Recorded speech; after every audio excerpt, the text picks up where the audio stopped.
Hello to everybody on the line. Going to give it another minute or so and then get started. Thank you.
All right. Good afternoon, and thank you for joining the Energy Market Update. A special welcome to all of our channel partners who were able to make it today.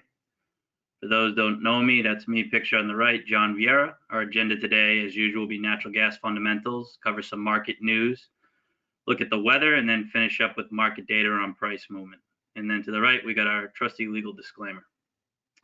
Some interesting price movements this past week after several weeks of it kind of being quiet. But before we get to that, starting off with natural gas fundamentals.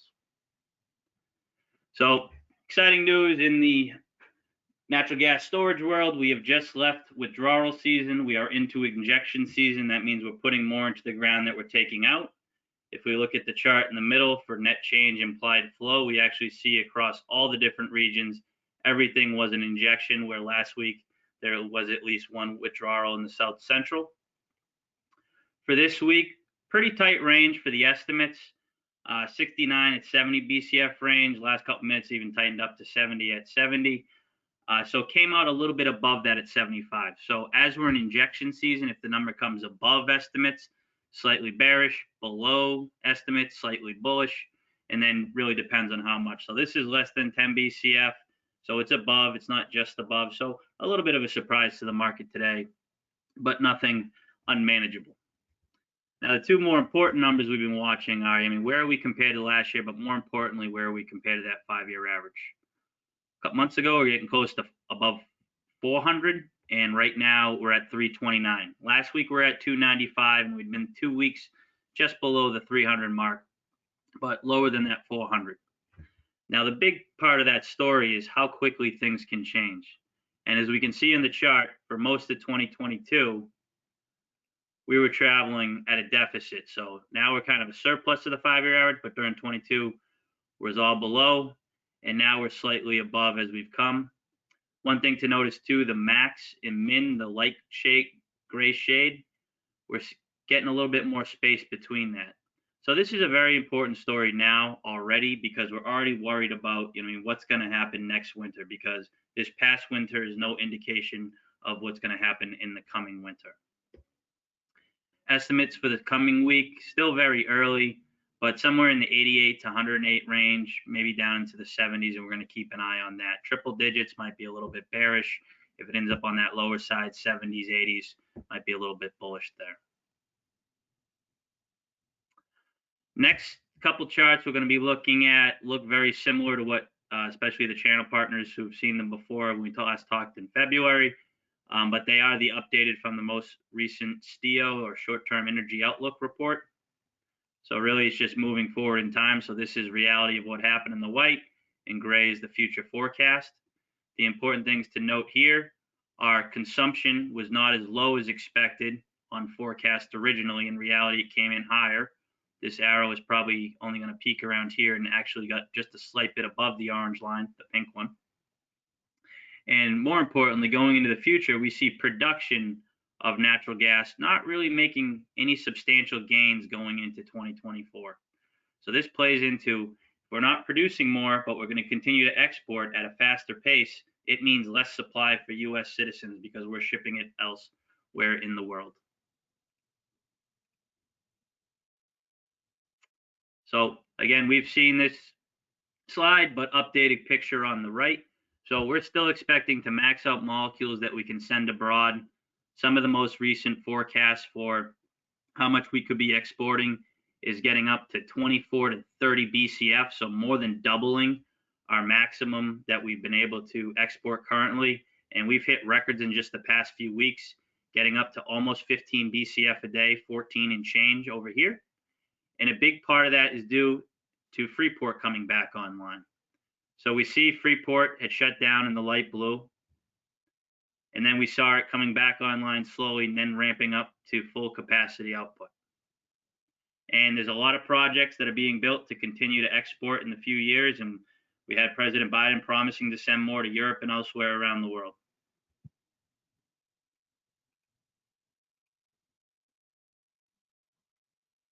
So where is this gas going? Well, it's going from the US to other parts of the world. The National Balancing Point over in the UK, the TTF, the Dutch Virtual Trading Hub, usually used as an indicator for EU pricing, the Japan-Korean marker for prices over in Asia. And also China is coming back online. Their economic numbers were higher than expected. So we expect them to continue to ramp up from the extreme COVID shutdowns they had. Their energy needs are going to pull world energy prices up, which the higher you get to the Northeast in the US, the more volatility that can add to prices. An updated outlook too from the STIO about the confidence interval. And that just means what's the realistic range prices may go up or down from where they currently are at. And as we can see, the green arrow of prices moving up much bigger than the red arrow. So we see going through 23 into the beginning of 24, the chance of things really taking back off to the high points that they were or surpassing them is much greater than holding out on locking in anything out to pick up maybe a couple mils or a couple cents to lose 20 to 30 mils or 20 cents, something like that. So big difference on the risk going forward. So if clients don't want to fully fix it now, at least maybe bring up those medium to large size customers, the hybrid options with them. And as we see going through the end of 24 and the beginning of 25, that range even gets higher with prices could pop into the future. And as we get to the future year charts at the end, we're going to see that movement. They've been moving up dramatically over the past month and a half for those outside years, which we were saying, consider now with clients, because once utilities get there, which is short term, all boats rise with the tide. And if the rates are already higher, that's where the utility rates are going to end up. Because again, right now, especially because PJM, ICE New England, NYISO prices are all based on the summer, which are much lower, which we'll see in the monthly charts.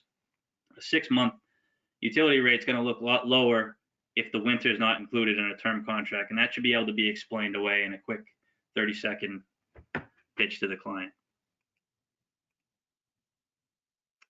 Taking a look at the market news, familiar here internally, but just again for the channel partners, very important.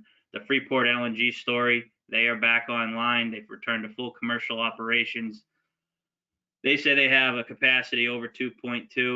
The numbers are between 2.1, 2.38 that they do a day for BCF. That's a huge amount that's getting put out the door. Where if we're peaking around 14, that's over two of the 14 that's being put out from Freeport. And we're planning on building a lot more of these in just the next couple of years. So ERCOT's summer has been very volatile. We've seen August bouncing around a lot on each weather story that comes out and some about rules. And we're also seeing the winter in ICE New England, NYISO, and PJM really bounce around as well because of the expectation of where these exports could get to, especially since we've been breaking the record for the amount of exports we're sending out the door in 2023. On Monday, we had the Biden administration came out, very extensive plan, 50 expansion efforts to boost EV sales. So electric vehicles, they want to have 50% of all car sales be electric vehicles by 2030. So that's a very short time frame to really try to hit this very lofty goal. This is very complicated because of the supply chains needed to build these electric vehicles and the minerals. A lot of that is controlled by China. We talked about the Department of Interior Secretary Deb Haaland conceding that, 63% of materials for renewables are coming from China. So, more than half are coming from there. So what happens if the relationship continues to sour, which currently it has been? No real good news coming out of the U.S.-China relationship recently. So again, another example of government whole approach continuing to accelerate really since the Biden administration first took office.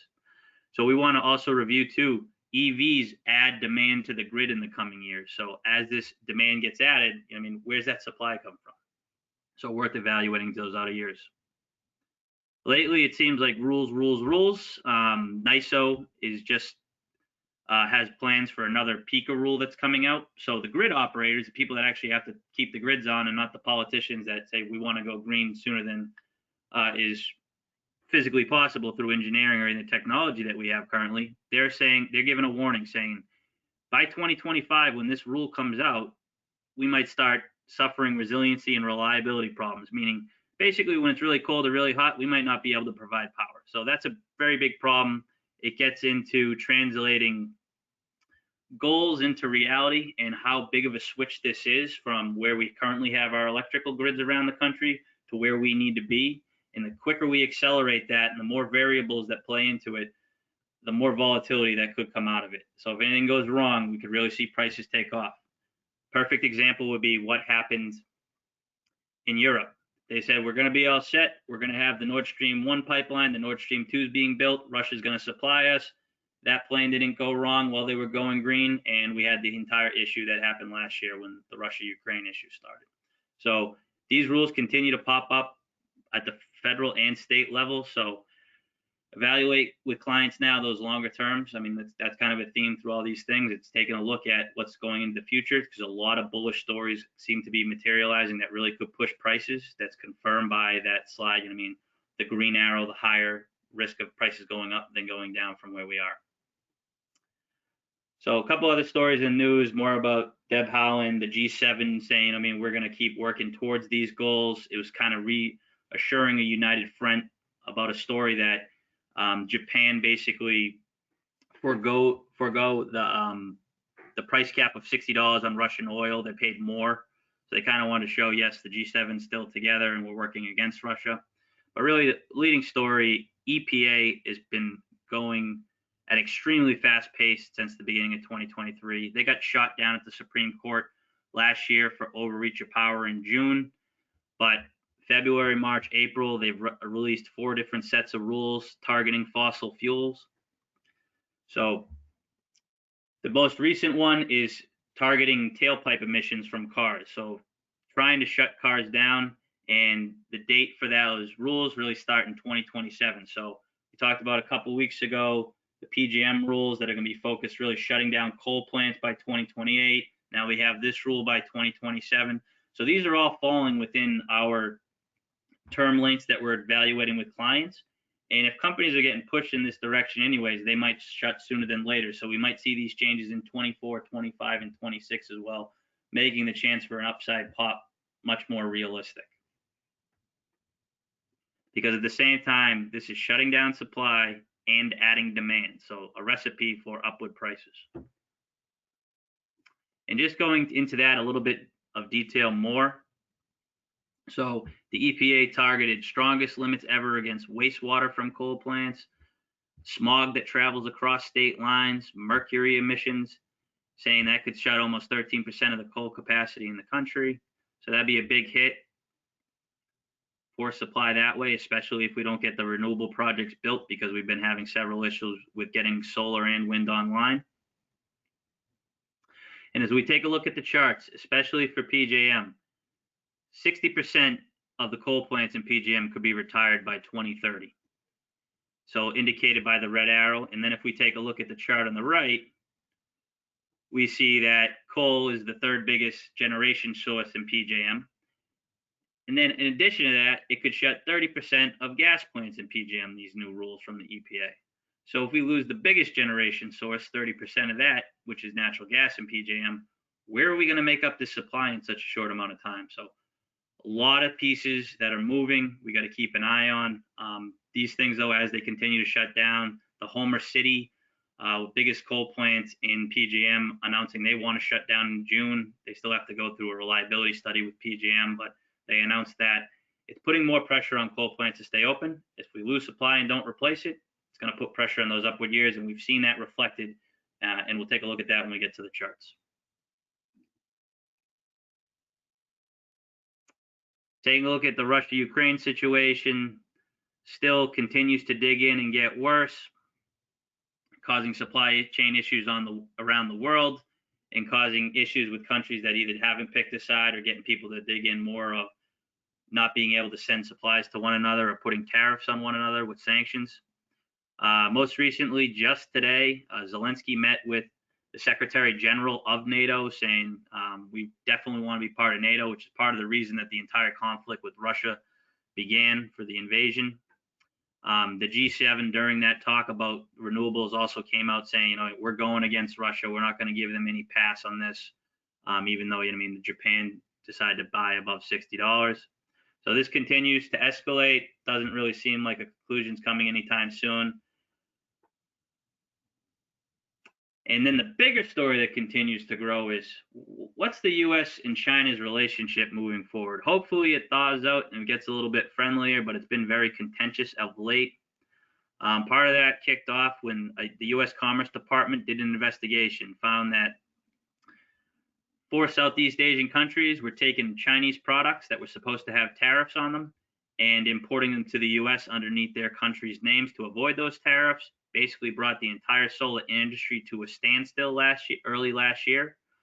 President Biden gave a 2-year waiver until June of 2024 to try and skirt this issue, because none of his goals will be getting met if they actually enacted these tariffs. And actually, the GOP just had a bill make it out of a committee that will now be voted on by the entire House, trying to repeal the solar tariff waiver. And if that happens, it could be a huge devastating impact to the solar industry. Unlikely to happen yet, because it wouldn't make it through the Senate and could still get vetoed. But it's showing that people don't like that the tariff has been waived, because it was originally put in for humanitarian and environmental issues that China has been causing. So on the China-U.S. relationship, we have Taiwan, which has become more and more important between the two countries. Some of it has to do with the semiconductor chips and TSMC there. We have the South China Sea disputes that are going on. So at the beginning of this year, the annual political bloc party was held, and they talked about a hardened stance against the U.S. and the West. So China really coming out publicly and stating what they've been doing for a while now. So that was a more bold move that we haven't seen in the past. And the U.S. just accused China of having a secret police station in New York to harass Chinese people in the U.S. China's denying it as a smear campaign, but further inflaming tensions. And lastly, in a couple of days, the U.S. is about to blow up a fake warship in the South China Sea while working with the Philippine Army in some military drills. So China's not happy about that, and they voiced their opinion. So each week, it seems like 2 or 3 more stories that's making the relationship fray a bit more and more. And again, with 63% around number for supplies for renewable builds in electric vehicles coming out of China, what are we to do if they turn off that supply? It would almost be like overnight Russia turning off the gas into Europe.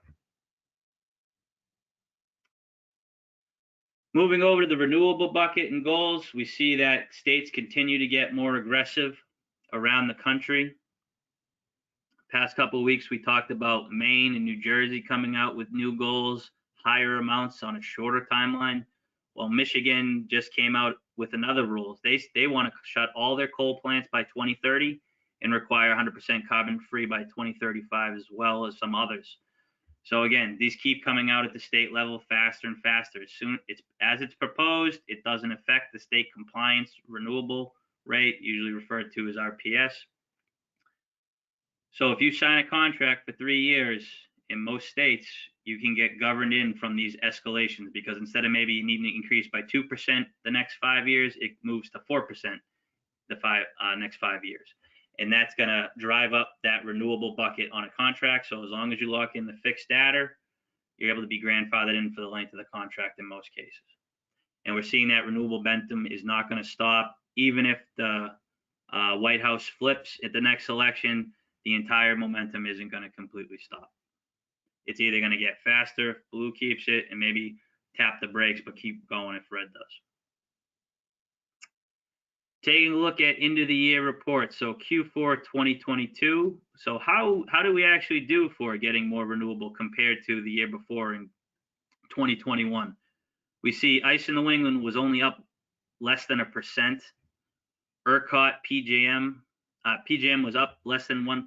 NYISO and ERCOT both actually down in their renewable share. So we're supposed to be hitting these very large goals by 2030. How do we get that? How do we get there? The math is getting very, very tough. And as we take a look at this graph, this is generation by fuel source, and going into the future, indicated by the 2 red arrows, taking a look at solar and wind, we don't see those going dramatically up, at least in the near-term forecast. Taking that point one step further, as we look going back to 2010, we haven't increased by more than 2% renewable share per year. So again, the math very hard if we're going to all of a sudden get to 50 or 100% by 2030, by 2035. Moving over to capacity. So the June 24 through May 25 capacity year auction results came out, and for most all areas, they cleared lower, as was expected, because the new subsidized rules that are applying to renewable and go green, go clean projects. So if you had locked in your capacity, in most cases, you would have lost money, versus if you would pass it through, you'd be getting money back, and the supplier wouldn't be keeping that money. So good option for a lot of clients to evaluate, especially on those medium to large clients, especially when they have IDR data. And just taking a look at further results, on the left, we have a map showing the different prices that cleared in the auction. The only auction that really was a surprise, cleared a little bit high, like to a higher point than was expected, was DPL South for Delaware and parts of Maryland. And the chart on the right, all the way down, you can see by the blue line indicated that it went down, yellow went down, orange up a touch, but again, lends itself to talking about the capacity pass-through strategy. So after doing all this work to get back on track, we were supposed to be holding another capacity auction in June for PJM for the 25-26 capacity year. However, they wanted to make more rules, so they've now officially asked FERC to push back that auction from June of 23 to possibly May of 2024.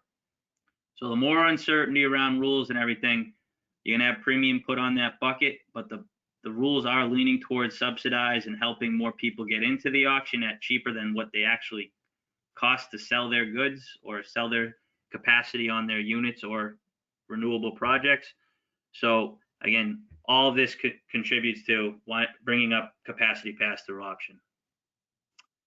Just like PJM, forward markets, ISO New England is on track, holding its 3-year forward capacity auction, unlike the MISO and NYISO capacity auctions, which are much shorter term.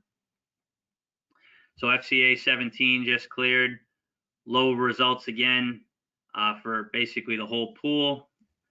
And again, lending itself to going with capacity pass-through option is something to differentiate, or at least to explore, especially if we add on any of the other offerings we have, such as building management systems, anything to do energy efficiency on site. We have peak notification program that will be starting soon that clients or prospects can sign up for free for. And over the next couple auctions, more subsidization is going to be allowed into the auction. So for the next 2, so we expect this to continue in that direction during that term. Taking a look at the weather. So this is the old forecast, April, May, June, and this is really that spring switch from cold to warm. And more importantly is like what is coming around the corner. So May, June, July looks like it could be getting real hot for most of our major markets, especially around the cities real quick. As you go from the eastern seaboard, ice in New England, all Massachusetts, you got New York City, eastern half of PJM, and then you have Texas as well, all looking likely above average. So hot start to the summer. The longer term forecast for June, July, August is also out, showing pretty much similar picture. We're likely above average that way. So hotter it gets, the quicker we could see prices pop if we start running into any heat waves that come sooner than later. So really take advantage of the period that we have closing out April into May, because some prices for the Northeast are already taking off that we'll see in a second. Also notice there's no La Nina slide that we usually take a look at on the screen. That's because we've officially left La Nina and possibly moving into El Nino, depending on how that's going to affect the country. One other point on that is El Nino would have more of an effect on a lot of the country, but as you get towards the Northeast, PJM territory, more at risk, and ERCOT more at risk of not really getting that downside cooler temperatures because the Gulf waters are still very warm. For this week, kind of lackluster temperatures, definitely a spring week. Nothing really surprising here.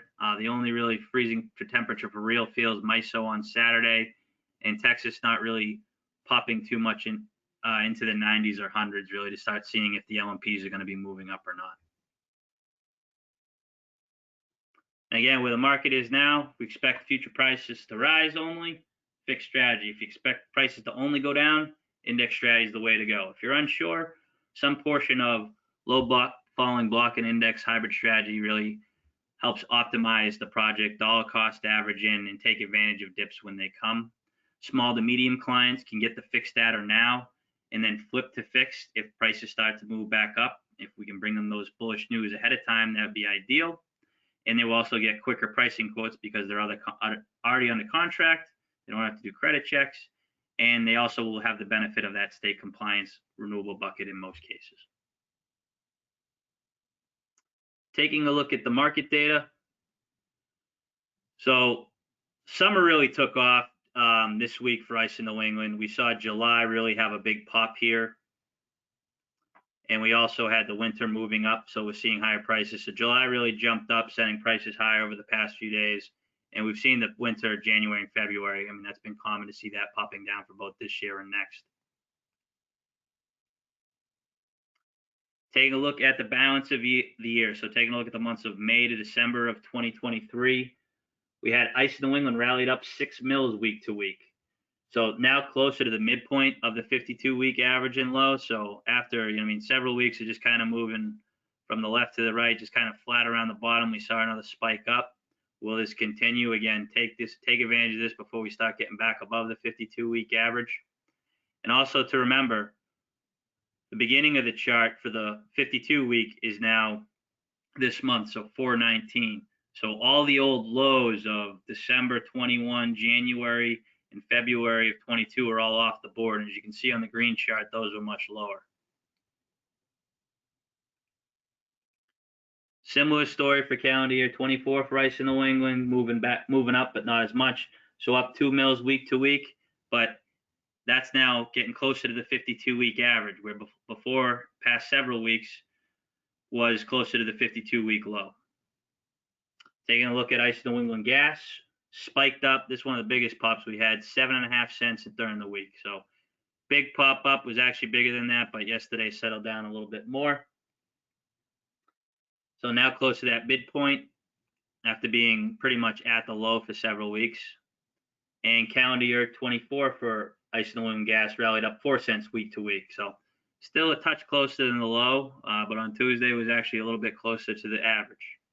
So this is why taking a look now, taking advantage of these prices where they are, especially with the risk is prices take off versus maybe just picking up a couple mils or cents on the downside. And that's why layering in with the hybrid strategy is a great solution.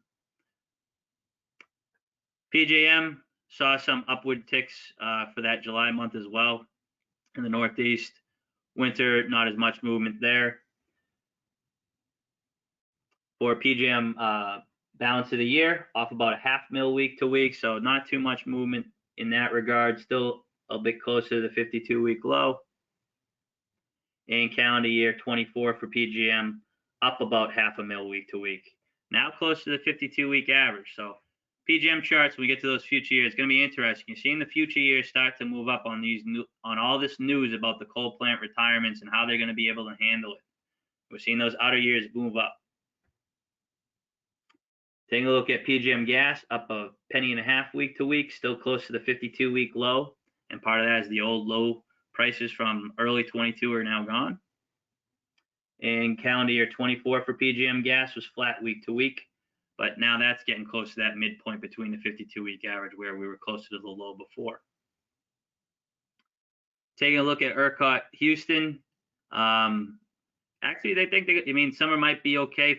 So we saw August take a little bit of a dip this week, which kind of reflected in the rest of the prices we're going to go through now.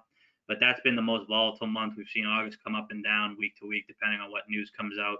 We'll see how this, the NOAA 3-month forecast and then the month and a half out forecast for June, July, August just came out today. So we're going to see how that market digests that over the next couple of days as well.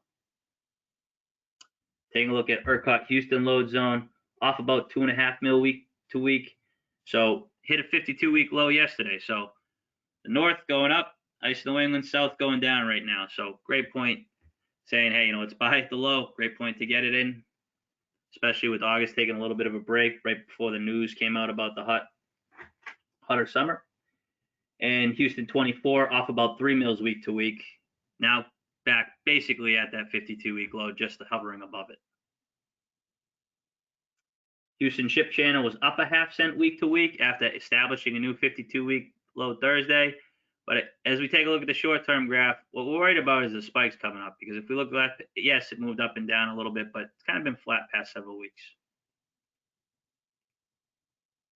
And taking a look at Houston Ship Channel calendar year 24, up about a half cent week to week after establishing the new 52-week low last Thursday. So we had Houston Ship Channel last Thursday, both balance of the year and calendar year 24 hitting lows last Thursday, but it ended up being up week to week. And Henry Hub, if we look at the 52-week chart in the middle, and Houston Ship Channel, pretty much the exact same graph, slightly different on the y-axis for price, but very different as we move around the country to different geographic location, with ICE New England being the most volatile and most expensive gas for our major markets, and PJM being above the Henry Hub and Houston Ship Channel. And just taking a microscope a little bit closer into that, we see that Houston Ship Channel is actually a little bit below the Henry Hub. One point to remember, talking about May price movement does not talk about through the end of the year what's happening for the prices for gas during the winter. So May price movement, make sure to bring that conversation wider to the term the clients are actually looking at. Take a look at some of those future years. These green bars used to be much shorter for those outside years. They've continued to push upwards. We had 24 and 25 up 2 mils, 26 up a mil and a half, in the outer years pretty much up or around a mil. So right now still a 6 mil difference of discount between 24 and 25. This discount between that and the future years was up to 40 mils at one point. So big difference of those kind of catching up and settling into this year after the initial price drop. Algonquin, similar story in the Northeast. And taking a look at these over time. So the dark navy is calendar year 23 that traded until 12/28/22, so the end of last year, because now within the year trading the balance of the year. But we can see the high point those prices got to. And that's really the top side. That's where all the future years could move up to, where the beginning of the war was around here. So if we put a red and green arrow on this slide, you see maybe we could lose a little bit, but you could lose your shirt if prices spike on this bullish news. And that's what we're taking a look at.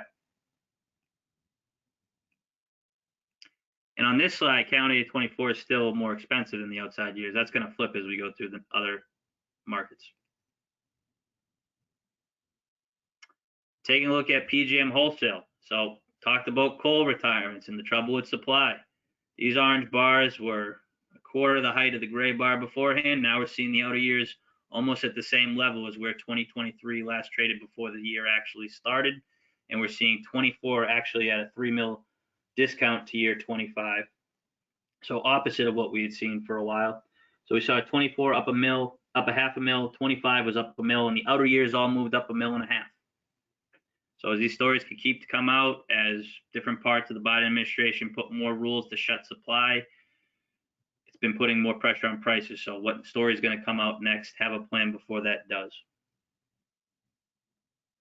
Somewhat similar story and from the gas, but gas supply more abundant in the region, but depends on if the pipelines can get to different places or whether it's going to be exported from some of the new LNG export facilities. Taking a look at the PJM prices over time, so we see it flipped where the light green and light blue all the way to the right are now over 2024, where before they were cheaper when we were saying, like, take a look at those outside years because they might be dropping lower. Now they're moving to the upside. And again, the risk is a range. Without getting too far into statistics, you could hit here as the top. Maybe it comes down to here at the bottom. So this space is a lot smaller than this space, and that's what you're putting at risk and why maybe you should strategize with locking in a piece now with clients sooner than later. Similar story for natural gas and PJM. Taking a look at ERCOT futures, we had 24 off 3 mils, 25 off a mil, and outer years off about a half mil. So again, as we go out to the further years, they're not giving up the gains as quickly, but they are continuing to grow. Seems as a trend for those outside years. So taking a look now. Now, probably one of the most interesting charts is Houston Ship Channel, where a lot of these projects for exporting LNG is coming from. And as we can see, this is the only chart where the future years are actually higher than the last price where 2023 had traded.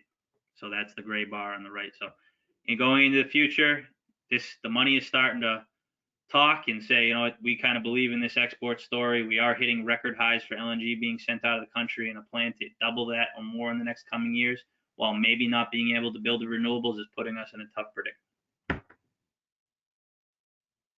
And we see the outside years trade a lot tighter, so all the lines look more closer over each other with the light blue and green, with 24 hanging a little bit below 25 and 26.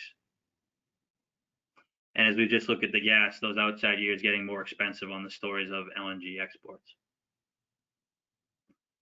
Just kind of put a bow on everything. A lot of these points, not too much change to them. First point, managing risk. How high or low we can go from here, because yes, it could go up and down, but really how much can it go up and down is important to evaluate with a client. Holding your breath to hopefully save a little bit, to risk losing a lot, not a great strategy if you're trying to optimize what you're paying.